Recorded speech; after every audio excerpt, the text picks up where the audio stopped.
Hello, everyone. I'm Tracy Ariely, end of life doula and founder of Comforting Closure. Welcome to another episode.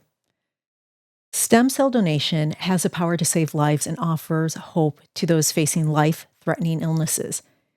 Each of us carries the potential to make a life changing impact, whether by registering as a donor or raising awareness. I am honored to have Jennifer Leal with us. Jennifer's journey with stem cell donation began when she faced the reality of finding a match. Experiencing both the challenges and hope that comes with this process, she's turned her experience into advocacy, educating others and inspiring people to become donors. Jennifer, welcome, and thank you so much for joining us. Thank you so much for having me, Tracy, and helping to share the importance of the stem cell transplants and registry. Of course. Can you share your story with us and what led you to become an advocate for stem cell donation? Yes. Well, it is a story that I have to share.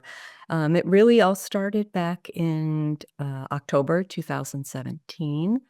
We're all familiar sometimes with starting to feel like you have a flu coming on, something like that. You're starting not to feel well, something doesn't feel off. We're all familiar with that. So that's what started with me one weekend in October and kind of quickly developed within probably 24 hours where I realized this is not a cold. This is not a flu. I think I need some sort of medical attention. And, I recall it was a Sunday night and saying to my husband, do I have a fever? I think I might have to go to the hospital with what I'm feeling. I was feeling this a lot of intense body aches, which became a lot of pain around my lower back. I felt this intense tightness in my chest where I kind of had to bend over to get a good deep breath. And he said, "You don't have a fever." And I said, "Oh, okay. Well, what? Maybe I'll just take the kids to school in the morning, and then I'll take myself to urgent care." I had had a history of autoimmune. I had a number of autoimmune diseases, I should say, because that was important. So I thought maybe this is something called pleurisy, where you get this tightness in your chest. I had been told by my doctors that had helped me with my different autoimmune diseases that you kind of can form a complex. So I really thought this must be what it is. I, of course, did not think I had something life threatening. I just knew something was wrong. And so I did. I dropped the kids. I spent that night awake. I barely slept. I was in a lot of discomfort, again, achiness, especially in my hips and in my chest. So I took the kids to school. I went to the urgent care, and of course, you mentioned chest, and you know what's going to happen right away. They do an EKG right away. They do an X-ray right away, and they said to me, You can just follow up with your doctor. We don't see anything." I knew, again, something was very wrong, so I had insisted to please, draw blood. I want you to draw blood and, just run every panel you can think of. So they did, and I went home. I thought, "Okay, well, they're probably gonna call me and tell me there's nothing there, and I'll just have to decide how to pursue it." What I didn't expect was they called me soon after and said, "Oh, we do see something in your blood. We're gonna send it off to, another physician, a specialist." Again, I didn't feel alarmed. I felt good. They will see, and we can then fix it. We'll just address whatever autoimmune issue is going on. It was shortly thereafter, and my husband and I were both working at home when I saw on the phone it said Yale Hematology, and instantly felt some sort of panic and answered the phone. And it was at that time the gentleman introduced himself as the chief of hematology oncology at Yale New Haven Health. And he said, "You have acute myeloid leukemia." And of course, I was totally shocked. And I said, Hold on, please." And I called up to my husband and had him come down. And I asked him, "Could you please repeat what you just said?" And he did. He said, "You have acute myeloid leukemia, and you need to come to the hospital immediately so that I can try to save your life." I said, I need a second opinion. Like this can't be correct. And he said, I am your second opinion, and you need to come here immediately. And so, as you can imagine, Tracy, everything instantly changed. And so I went down to the hospital. Of course, we had to scramble to get childcare, and it was just kind of a blur of everything we had to do. And I got down there, and I went through a few months of chemotherapy, and after a few rounds of chemotherapy, was told I was in remission. It was at that time that I went back to work. I kind of recovered for a little bit, went back to work, and then routine blood work in October of 2018 said that I had a relapse. Okay. And when I had that relapse, it was at that point where they quickly, they told me your only chance really of surviving this is a stem cell transplant. So really, I didn't know too much about it at that time. Stem cell transplant, like, and they went through asking me about my family's health. Who do I have for relatives? Do I have siblings? And it was really quickly determined I didn't have anyone in my family that was going to be suitable to donate to me, and I would have to go to this registry that you referenced to find a stranger that was going to save my life. So that's where it started. And I know that after you did that, that there was shortages, right? And so it took a lot. What was that experience like? Like, when you first were on the registry, did they tell you that it might take a while? Because when I think of stem cell, it's not like you're getting someone's liver or heart where someone has to pass away in order to get an organ or receive an organ. And in my mind, I think, okay, stem cells, that should be easy. We should be able to, within a couple weeks, boom, get something. You know, you kind of think like, what will it take? And I started telling my family and friends, and of course they're like, well, can you have mine? Can you have mine? So the doctors, what they told me is we're going to have to give you more chemotherapy to keep you in remission, or to get you to remission, I should say, while we try to find this donor.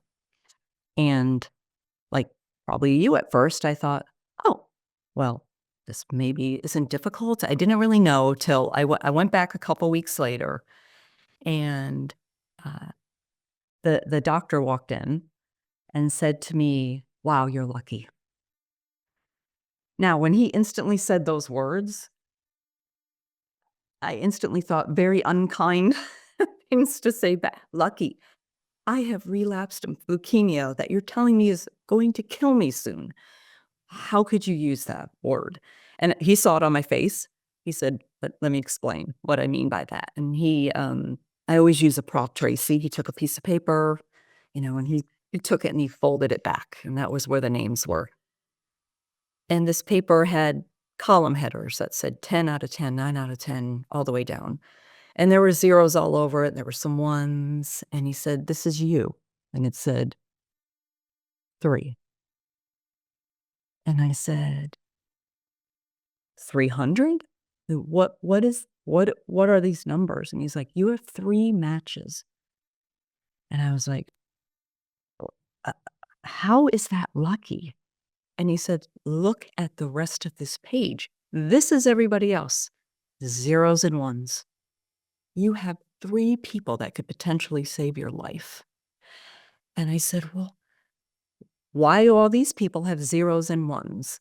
And he said, a lot of it's based on their race and ethnicity.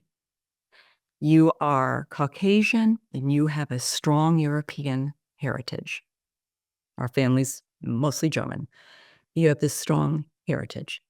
So you have more of a chance. They have a large registry in Europe. A lot of countries in Europe and all that, they're well aware of the registries. And when people turn 18, they often swab and get into the registry as part of their civic duty, if you will. Kind of like you get your license, you may register for the military, and you swab to be in the registry. But he said most of it is because of their race and ethnicity. And it was really at that point, Tracy, where I thought, well, I was like, well, why are more people not in there? And he goes, mostly because a lot of people probably don't really know about it and don't understand it. And that's when I really decided this is my mission. This is what I'm going to do. Maybe this is why, right? We always look for a purpose when something bad happens to us, or I think most of us do. Like, why is this happening to me? And I thought, this is my why. I don't know if I'll be saved, but I'm going to do what I can to raise awareness so others don't have zeros and ones, right? So that's really where that started, Tracy, with working. And a lot of it was just genuine. I started a lot on social media, sharing about it, and the registry noticed and reached out to me and, wanted to know, more about me and if I would, work with them as an advocate.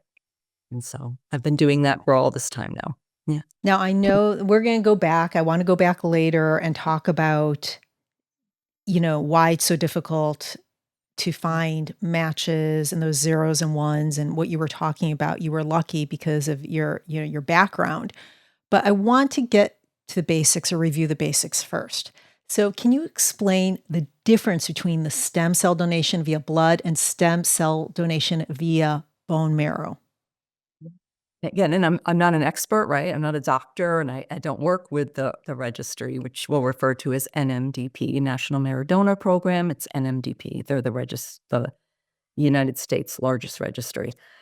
Um, and I'll say it's very different. It's not. Some people might think, well, I know my blood type. I know that it's not the same. It's not. That's not what it is. It's really different. A little science background about it is when I reference the 10 out of 10, 9 out of 10, it has to do with the cell surface markers that and there's different types, and you have to look for those matches. So it's really not blood type. But as far as your question, the peripheral blood versus the bone marrow. So there are two ways to donate your stem cells. Over 90% of the time, it's peripheral blood.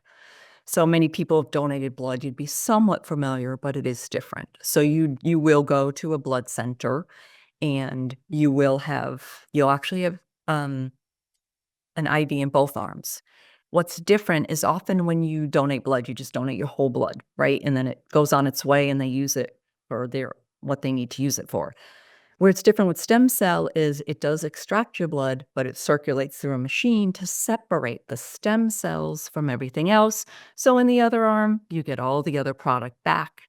The stem cells are what stays separate.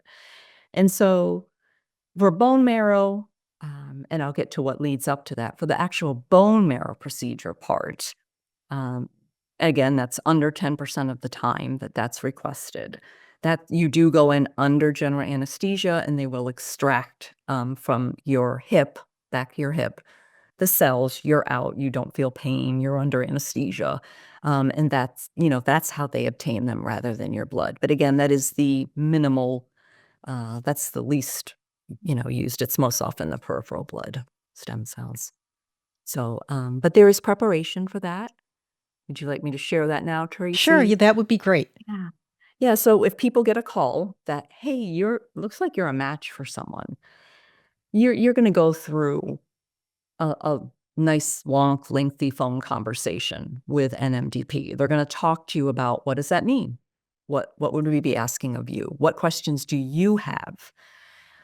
There's gonna be a physical, because, of course, they wanna make sure the donor is still in great shape. They're still healthy enough for this. There's no issue, maybe underlying things they're not aware of that might, prevent them from being the donor that's being chosen. And so you're going to have that's going to occur. They're going to work with you to figure out logistically when it works with your schedule. And then for 4 days leading up to your donation, you get an injection of something called filgrastim, which is what's going to get your stem cell production really going great, so that when you do make that donation, it's as efficient as possible. So I think it's 4 days leading up to it, and then the day just before your donation, I believe that's when you get the last shot, and then you give your donation at that time. And again, then it varies based on blood or the bone marrow. But again, mostly blood. You're probably going to sit there, for a day, few hours. Takes anywhere usually from 3 to 8 hours ish. So you'll stay there that day, of course, as an outpatient, and then you're done. If you have the bone marrow, again, it's very infrequent. You'll be there as an outpatient, and then you go home. You spoke Well, about before how you were lucky because you have this German background, and in Europe, yep. this is very common. And in the United States, I know we have an issue when we do everything from donation to scientific studies, trying to get new medications approved, that the majority of people who are signing up, who are able to give time, take off work, are Caucasians. And so you don't, and that's what makes it really difficult for people who aren't, the typical white, man, woman, and why we have a big shortage in those, the other ethnicities in our country. Let's talk about that. Yeah, it's kind of complicated, right? There's a lot that goes into why don't we have more registrants of different ethnicities? What are the challenges, right? So a big one is, I think, awareness. I don't think a lot of people realize that. I don't think a lot of people realize as well. It's very specific, right? So, if you have, say, a Ukrainian background, if you have a strong Ukrainian background, you're going to have very specialized cell surface markers. You're going to need someone from a Ukrainian background. If you're African American, you're going to need someone African American. The same whether you're Pacific Islander, Asian, you need people in that population. So I think a lot of it is awareness, that people being aware of it. I think also when people hear stem cell registry, they don't understand that it's from consenting adults. This is not, um, um, stem cells from aborted fetuses. That's not what this is. So I don't think people realize that as well. So they may hear stem cell and depending on their beliefs think, not for me. That's not what it is. These are consenting adults or cord blood donations, but mostly just consenting adults giving of their stem cells. I think there is the population of age. So they're really looking for people from 18 to 30 to get in the registry. Once you're in the registry, you're in it until you're 61 or you opt to leave, which is your choice. But they're really looking for the younger folks, right? These people 18 to 30 may not have, they're early in their careers, right? And so they may worry, can I afford this? Can I get the time off of work? I don't have a car. I can't afford the time off of work. And this is so NMDP has a lot of resources and a lot they're working on with Congress and bills and legislation as far as addressing logistics of it. They work on your transportation. They reimburse for lost wages. On your day of donation, they pay for your travel, a hotel if you need it. You want to bring someone with you? They pay for that. Your meals, it is all covered. They'll reimburse your wages. They'll do that for you. They'll talk to your college, your coach, your employer. They work with you to reduce as many barriers as possible. And depending on the community, some people have fear and mistrust. So I think it's really about education and awareness. Tracy is a lot of it. And I know that some corporations or some works might not provide that time off. I know that we in our country, we have disability. You could take a couple weeks. You could take up to 6 weeks off for family leave. I know that when we spoke last time, you were talking about a bill that was going through Congress or trying to be passed. Is that still on the So table?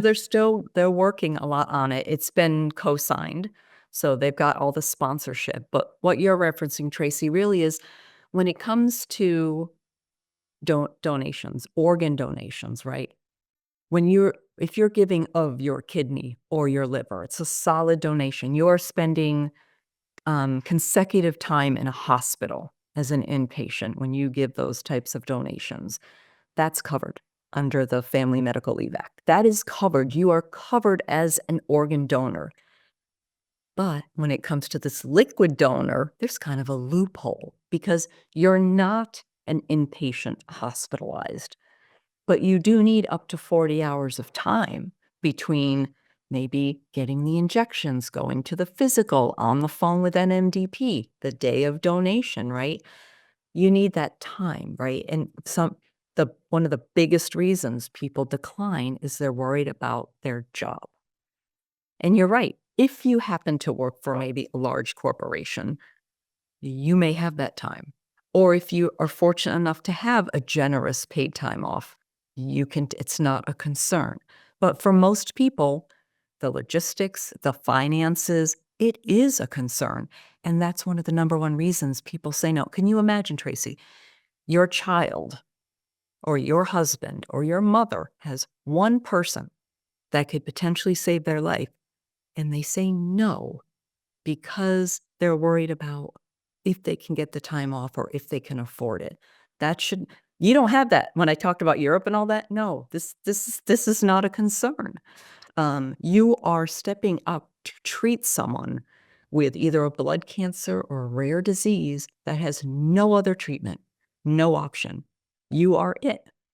And of course, there's no guarantees that it'll fully take and save someone, but that is their only option. Okay. So what you were referencing was the Donor Job Protection Leave Act that they're trying to get passed right now. Well, it takes many years, of course, because nothing is quick when it comes to the getting things through with the government, but they do have all the signing and sponsorship that they need. So what that would do is, again, it's the Life Saving Leave Act, and it would allow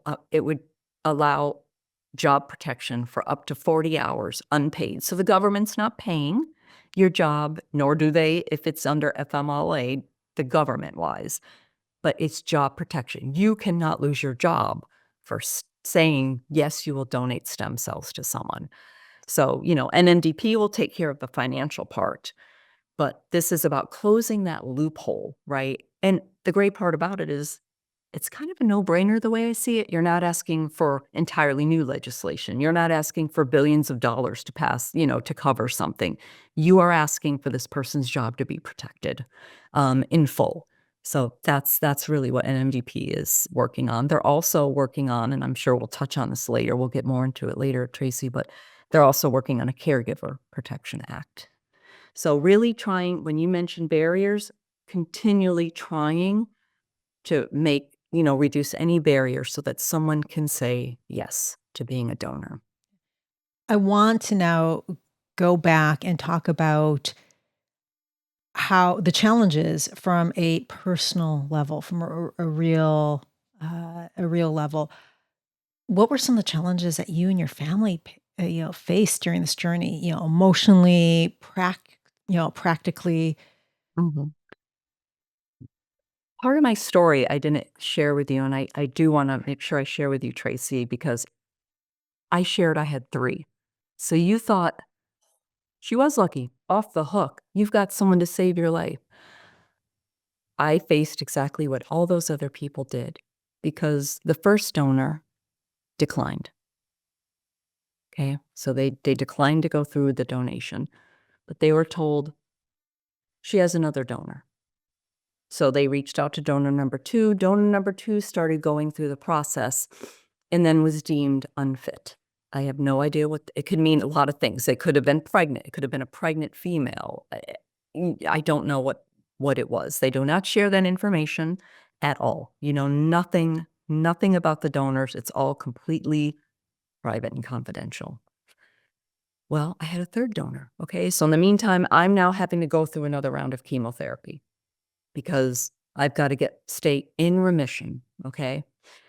So now my family knows, well, 2 down, but she has another.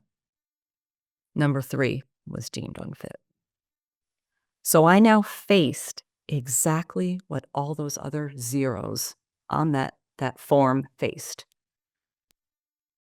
It was the reality right then. Oh my goodness.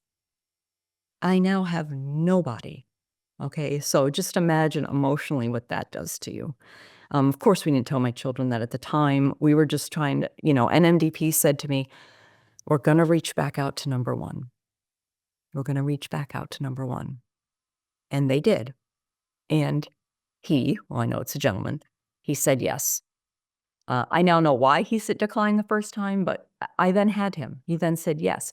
But I paid. So this is showing you, Tracy, 3 is not enough, right? So this is why I think there's about 9, 10 million on the registry, which sounds impressive. There's billions of us on Earth, right? And we need a lot more. Everybody needs more, right, for that chance. You talked about, really emotionally and practically. So when I'm in and out of the hospital before the transplant, it's a month at a time. You've got my husband holding down a full-time job, dealing with the insurance company, taking care of a house, taking care of 2 children, and trying to be a million places at once. You've got my husband having to choose, well, my wife's all alone in this hospital, all alone for weeks. But my kids have a gymnastics meet or they need to go here and they go there. So for him, I can imagine, right, the guilt and the worry and helplessness you feel. I'm alone so much, right? When it came to the transplant itself, it's very intense for I'm sick. I'm very sick. I'm dying.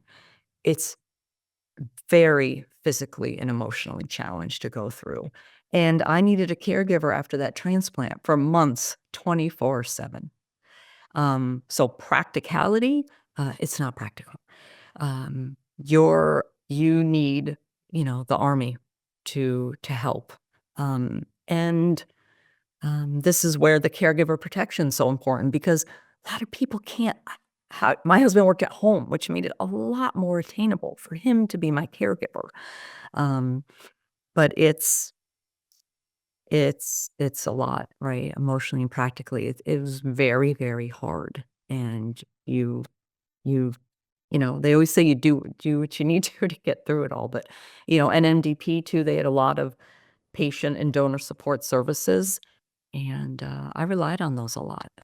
We had to have a lot of people help me with transportation because even after the transplant, I was having to go 3 to 5 times a day to an inpatient center to have my blood checked or get transfusions, and all of that. And you got to prepare a house to come home because you just went from having no immune system, right? Before you have a transplant, they completely get rid of your immune system, and now you're taking on this donor's immune system. So it's a lot, Tracy. It's hard. I know I keep saying it's a lot because there's just I don't know. I don't have all the words to express what it is, but it's an amazing thing. I mean, this person donated their stem cells, and I have a whole new immune system. And here I am 5.5 years later because of this one person's donation, which, to be honest, Tracy, I mean, they had to take time out of their life. They had to get blood work. They had to get injections. That's not fun for anybody. Nobody likes to get shots or right?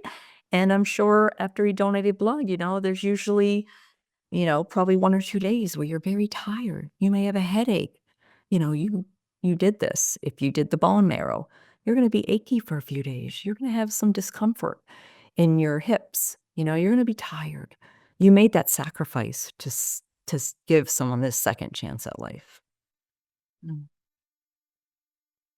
I hate to bring up insurance, but I need to. What was, especially now, hate to bring it up, but how was it dealing with the insurance? Because I know that that's difficult, and most people don't have long-term care insurance. That after the 30 days, if you need a caregiver, that is covered when you have something like that. But most people don't have that. So what does that look like for just someone who's working and going through their employer?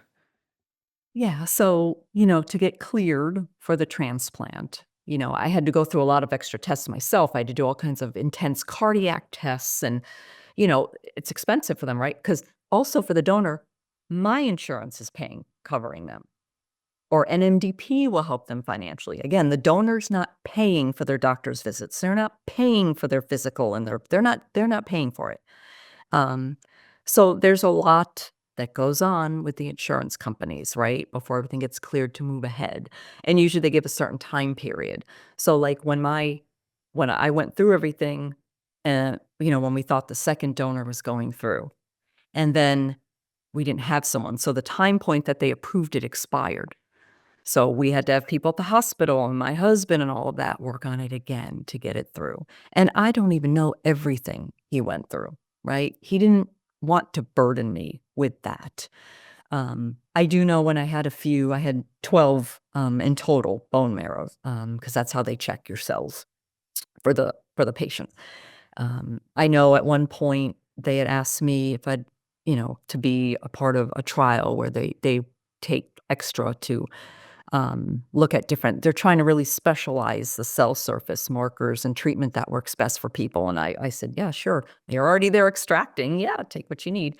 But then, basically because of a paperwork snafu, at the hospital, we were billed with it. So my husband had to start making tiny payments for this huge bill. So he had to work on that with the hospital and the insurance company. So, this is where also NNDP is great because they will help you with that as well. They don't necessarily have all the answers for your insurance company, but they can help you, and probably where the hospital you work with, et cetera. They were very supportive as well. Um, I forgot the second part you asked me about with the insurance. Oh, with the caregiver, this is where you need like the Caregiver Protection Act, right? So that someone could take care of you and they're not concerned with losing their job. I don't know how different insurance companies may pay for a caregiver. I'm not really sure about that, Tracy, and depends on the state you live, what may be covered. In Rhode Island, I had disability insurance we pay into as part of our taxes. So we did for, I don't remember the exact period of time, but we did for a while have disability payments from the state, which was amazing. I don't know all the states that have it. I know all 50 do not. So that's where you need someone to start looking into that, and maybe someone at the hospital can, or NMDP, or maybe one of your family and friends can look into what type of coverage, or if you need Social Security, all of that. But insurance, yeah, it's a real thing, and sometimes there's a lot of paperwork and a lot of time on the phone, and it's exhausting. It can be exhausting. It really can, To and it's a navigate shame that. that it's so hard for many. To Mhm. navigate that is a huge, huge task. So, And I will say, Tracy, I actually went through the program to become a certified advocate. There are advocates that can also help for that can help work on that for you with your family, that are separate from the hospital or separate from the insurance company. There are registered advocates that you can find online that will help you navigate that or take some of that off of your shoulders or your family's shoulders. So that's something that people can look into as well. it's unfortunate. It shouldn't be that complicated. It Yeah. really should not. It should be just, the insurance and the doctors working together to make this as easy, or not the doctors, administrators, the hospital administration, to make it as easy as possible. Unfortunately, that's not how it is because it's There's a lot of room for improvement, yeah. and I know it's something that won't happen quickly, but there's a lot of room for improvement. You definitely should not have to be concerned that when you're having, depending on whatever your situation, but for mine, a life-threatening illness, where you're having to have yourself or a family or a friend focus on that instead of caring for themselves and for you, right? We shouldn't be in that situation. And that's stress. That's just added stress. Am I going to lose my job? Am I going to lose my house because of all the bills that are coming in? That is not something that people should have to worry about They should be Right. focusing on their health, and that's it. I Getting agree. better. Yeah. So you've been through this. I know that when you went into this, you had misconceptions you didn't know, and I'm sure that with the advocacy work that you do, Mhm. you hear a lot of misconception. What are some of the top ones that you hear over and over again? Yeah, I think one of the big ones that I'm thinking about when I've done, training with NMDP, one big thing they say is a lot of people see these dramatized things on TV. Like, they've seen this bone marrow things, and it was just this it's a lot of it is just dramatically enhanced. It's not anything like that. I think, again, I mentioned people don't understand the source of the stem cells, being a consented adult that's donating. I think, there's a lot of fear because people don't know. They don't know what this is, or more about it. So that's where I think it's important to go to, like, nmdp.org and learn more about it so that you understand, what it is you're, looking for. And I'm just looking at my notes here to think about other things. Really, I think it's just a lot of people see things on TV or in a movie, and they think that's the reality, and it's not. So the good thing too is if you're ever interested, you can reach out to NMDP, right, and ask. I've even had people reach out to me about because I have been through 12 bone marrow extractions, what is it like? So, of course, I can only share my experience, and I was a very sick person, so I don't have you know what I mean? I'm gonna have a different experience, especially when it comes to recovery and all that, because I was also on chemotherapy and all of that, so, I had that going on, but it's just asking questions. I think people in anything, you need to ask questions to understand. We all have misconceptions in our head, and when you stop and read about something or listen to someone about it, you then can understand and make a more educated decision. So that's I think that's yeah, I think it's just, again, misconceptions from what people see. Yeah. I actually, I had someone who was close to me who had to go through get his blood marrow uh, extracted, and I was allowed in the room when they did that, and he was up. He was completely up. They numbed his hip, but it was it was quick. The doctor was really funny because they do Mhm. this all day. They were, You but it was it was intense, and just watching it. I'm not good when it comes to blood and all of that kind of stuff, so I just sit down. I'm lucky I was allowed in, but it was really quick, and it wasn't that person was sore for a couple days, but it was Yeah, not yeah, a of course. big deal to him. He just yeah, he walked out. I mean, it took all of 10 minutes from when they It's more preparation for it, yeah, right? yeah. And I think some people think they're taking chunks of bone and no. And again, over 90% of the time, they're doing the blood, you're sitting in a chair being pampered at a blood center, that, that you've donated at, and yeah, it's, again, whether you're donating blood, which is most of the time, or that there's some discomfort for sure, right? But But he said that the worst part of it, he goes, it was the pressure, feeling the pressure of them, you know, and because he was awake, they didn't yeah, right. yeah, they So when I actually had had to it too, press. I was not under anesthesia. I shouldn't say that. I was under conscious sedation, and of course, I had, like, they put stuff to help with pain and all that. But donors, when they most of them, they're, I don't know why they wouldn't put someone fully under, but my understanding is, again, I'm not sure what you were there with your friend for, but yeah, usually it's completely unconscious sedation, but even if you are consciously sedated, yeah, there's pressure. There's pressure. But again, they're not taking chunks of bone or anything Yeah, like and that. it's not out of your spine. Most of the I mean, it is No, really it's it's not. your Nope. hip, so they're No, no. not Your playing hip. with anything, it's your hip. No, no, no, no. You're not yeah. No, it's out of your hip. Yeah, the Yeah. back of your hip. So that's where it's from, you're right. Um, other things I was trying to think about with that, yeah, I think it's pretty much just Yeah, misconceptions what the people fair. see. And I do wanna share too that, here we're talking about I had, leukemia, but stem cell transplants really it's not just blood cancers, that's a lot of it, but there's, I think around 100 rare diseases that that are treated or cured with. If people, you talked about, we talked about different ethnicities, many African Americans. Sickle cell is prevalent in African Americans. Stem cell transplants can be used to treat or cure sickle cell disease. I don't think people realize that. So, That yeah, it's pretty actually amazing. that actually was my next question of, hey, Yeah. with ongoing research into using stem cells for more than the traditional blood cancers, how do you see that potential growing? I mean, do you ever see it treating other diseases like, other, of course, other autoimmune disorders, but even something as basic as heart disease, which isn't basic, I understand, but something Yeah. more prevalent and bigger, more common? Yeah. So, again, I'm not a physician. I don't know everything they're doing. I do work in the research world as my professional job. Um, but I'm just aware from learning more about it and advocating for it that there's a lot of research. Can they use it in solid tumors in combination with chemotherapy with solid tumors? Can they use it regeneratively, right?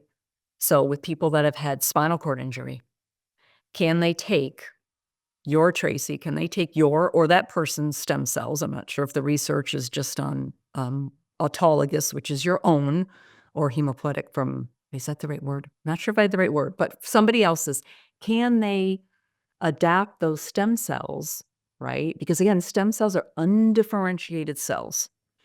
Can they take your cells and have them like the cells I had, they became the red blood cells and my whole immune system. Can they use it to regenerate something else, to cure someone from something, to help them? I know like Selma Blair, the actress, she has multiple sclerosis. They took her stem cells, her own, and are treating her, and she's having some success. So it's really, again, I'm not a physician. I may have even gotten some of the lingo wrong, but they are looking at, can we take these stem cells from someone's blood and use them to treat other, other things. So it's pretty amazing, the potential. I see the potential to be there. Yeah, it's pretty cool. What steps can individuals take if they want to become a donor? What do they have to do? So they need to go to NM, so Nancy, Mary, donor, D, and P for programs, so nmdp.org. And there's a wealth of information, but really to get started, you're going to click, I want to register to be a donor. They're going to ask you some questions. And again, I want to say this isn't like donating blood in the sense two people say, I'm not eligible to donate blood. It's not the same exclusions do not apply. So no, maybe for some reason you can't donate blood, but you can donate stem cells. So to register, you need to be 18 to 30. They'll give you, kind of a health screening that honestly, I've helped people register. It's under 5 minutes, the whole process to, they ask you some questions about your health. And if you make it through that, they'll send you for free, a cheek swab kit. So you're not even getting poked. You're swabbing your cheeks, follow the directions, a few seconds on each side, then grab the next swab, you do the other side, you send it in. Usually, I think 4 to 6 weeks, you're going to get an email saying, did you want to do this? You sent this in. This is you. You want to do this? And you're like, yes. And you're in the registry. And it may be 2 months. For most people, it's many years. You'll probably get an email. You need to look out for it every year or so. You're going to get an email. Hey, is this still your email? Is this your phone number? Is this your contact? Because that's important. There's been people where they've had one match and they cannot get in touch with someone, right? So you need to keep that up to date. If you get a phone call from them, return the phone call and see what they're calling about. But yeah, you swab your cheeks, send it in, and go on your merry way. Keep living your life. I think too, it's important for people to know that if they do get a call, these things usually take a period of time. It's not like you'll suddenly be like, Tracy, you're a match. Can you leave your job tomorrow and come on down? That doesn't happen. I even talked about how I had to go through weeks of testing, different tests, my heart, this and that, It takes a while. So again, it's not like suddenly you're going to be asked urgently to do that. You're going to work with an MDP. They're going to talk you through things, work out logistics, and all of that. So it's usually, like I said, 40 hours over a period of a number of weeks. But you may go years. Again, like I said, Tracy, you're in the registry till you're 61. And of course, I want people to know if they do get a call, first of all, people's lives change. They may call you and you're pregnant right away. You're not going to move forward. But you always have the option to withdraw yourself from the registry. You always have the option to say no. Of course, they're hoping you register. It's because you have the full intention of going through, and it's always confidential. When you swab, there's a number, a barcode associated with your swabs. The donor center, the hospital, that person will never know who you are. It is completely confidential. Your DNA is not going into a database for, 23andMe. It is not. That does not happen. After a year or two, depending on what country you're from, you have the option, an MDP will reach out to you with an option if you want to divulge your name, number, have any communication with the person you donate. You can say no, or you can say they can have my email. Never have to have any association. That's up to you. So just wanted to get that in there. So you always have the option to decide you don't want to be in the database anymore. You always have the option to say no. It is completely confidential. Your DNA profile is not shared anywhere at all. It's not deep state, not deep state. No, there's none of that. And that's so interesting. I'm curious, did you meet your donor? I have not met them in person. Okay. After 2 years, again, he was a gentleman from Germany. Wow. And yes, I'm allowed to say that. He lets me say that. He shared photos. I didn't hear from about a year, but I heard from him a few weeks ago. But yeah, and he had shared with me originally when he declined, it's because he was out of the country and he couldn't he was out for a period of time. He had asked them, do you need me to come back? And they're like, she has another donor. So they said, no, at this time, I'm not even in the country for you. So I can't even have that appointment when you asked me to. That's why. So when they called him back, he was like, oh, okay, yes, I'll do this. So it's been very nice. I would love to be able to meet him someday. That would be amazing. That would be amazing. And again, that would be completely up to him if that's something he wanted to do. So you said that the person has to be 18 to 30. How about for us, those people who are older? We're not 30 yet. People that are overqualified. Yeah, exactly. People who are overqualified. That's right. Or if let's say a person just, is ill or, you said pregnant or how can people like me, how can I help? Okay. So Tracy, one thing you're doing right now, you're going to help raise awareness, right? So this is going to inform other people, right? I can't donate anymore. Not only because of my age, because of course I have leukemia. So I can't. But there's so much you can do. You can tell people about it, right? You can share it on your social. You can share it over game night. You may have adult children, or you may have children that are about to turn 18. You could tell them about that. Hey, can you look into this? Is this something you'd be interested in doing? There's always financially, you can always donate money.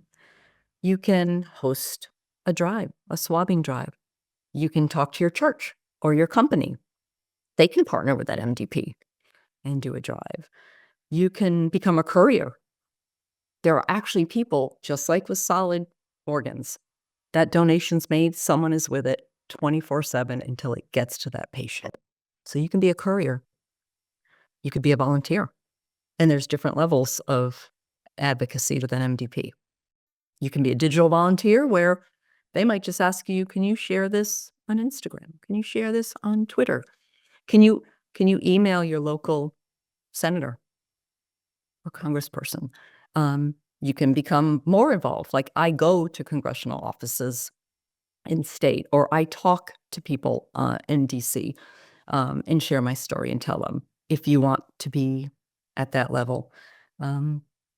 So there's just so many options, Tracy. If people say to me, oh, I'm over 30, I'm like, there's so much more you can do, you know? Or some people may feel they don't feel they can be a donor. Maybe, but there's so much more they can do. Again, you go to nmdp.org and I think it's called What Can I Do or How Can I Help? And there's so many ways to do it. And I think that that conversation, as you said, I think a great time to do it with your children, 16 years old, they're getting their driver's license, they're checking that box for organ donation. Yes, they're not 18 yet, but to have that conversation with them so that they have it in their mind and then revisiting at 18, but having these adult conversations because they are young adults, you're trusting them with a car. So, I think that's a really good time also to have Yeah. conversations. I believe you can sign up at 17. When you turn 18, then they will email you to see, do you still want to move forward with the registration process and getting a swab? So, and again, for those young people, I just spoke last month at the University of Rhode Island, and the schools are very, very supportive of these things. They really are. And NMDP works with, they even have a Get in the Game program where they work a lot with athletes and athletic programs. And of course, these people are often very healthy and strong. And yeah, the schools, again, you're not gone for, 2 weeks, but, there is a sacrifice of time. And so they work with the schools and the employers and all that on that. So they work those things out. Well, Jennifer, Yeah. we're just at the top of the hour. I Okay. want to thank you so much for being on the show and sharing your story with us. Before we wrap up, can you tell our listeners again how can they learn more about stem cell donation and how can they get in touch with you if they want to reach out? Okay. Yeah. So it's nmdp.org. That is the site. I'm on Instagram, actually at Savor the Time, which is SAVORTHETHYME, as in the herb. So I'm on Instagram. I do have a Facebook page called Jennifer's Mission that I share information there as well. Thank you. And yeah, probably X. I have a handle as well, Savor the Time, and on Threads. Thank you. Yeah. Yeah. Thank you, Tracy. Listeners, today's conversation has shown us just how impactful becoming a stem cell donor can be. Whether it's saving a life or simply raising awareness, each of us can help. Let's take this knowledge and turn it into action because every single one of us can make a difference. Thank you for joining us. If you have any questions, please comment below or reach out to me directly. And if you found this conversation to be helpful, please like, share, comment, and subscribe. This is Tracy Ariely from Comforting Closure, wishing you peace and comfort in your journey. Until next time, take care.